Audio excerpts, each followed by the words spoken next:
আসুন বাংলাদেশের জনগণের সামনে আমরা এমন একটা পার্লামেন্ট উপস্থাপন করি যে পার্লামেন্টে সরকারি দল বিরোধী দল এখানেই বাহাস করবে, এখানেই আমরা তর্ক বিতর্ক করব, এখানেই আমরা সমাধান করব।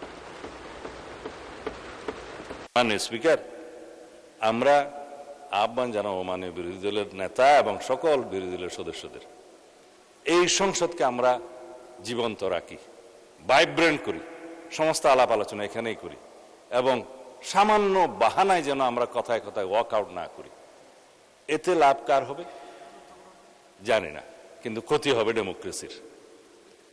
তবে এটা নিশ্চিত বলতে পারি, এই সংসদকে যদি আমরা কার্যকর করতে না পারি তাহলে গণতন্ত্রের বারবার হোঁচট খাবে এবং তারা যদি সেটা চায় তাহলে ইতিহাস তাদেরকে দায়ী করবে।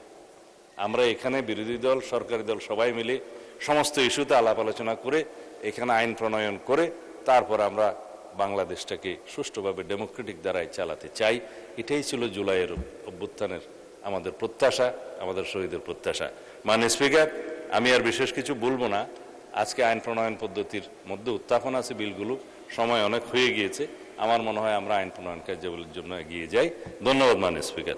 আমি এর আগে শেষ করার আগে বিরোধী দলের সদস্যদের এবং মাননীয় বিরোধী দলের নেতাকে, যদিও তারা এখানে নেই, আহ্বান জানাবো, আসুন বাংলাদেশের জনগণের সামনে আমরা এমন একটা পার্লামেন্ট উপস্থাপন করি যে পার্লামেন্টে সরকারি দল বিরোধী দল এখানেই বাহাস করবে, এখানেই আমরা তর্ক বিতর্ক করব, এখানেই আমরা সমাধান করব। ধন্যবাদ মাননীয় মন্ত্রী।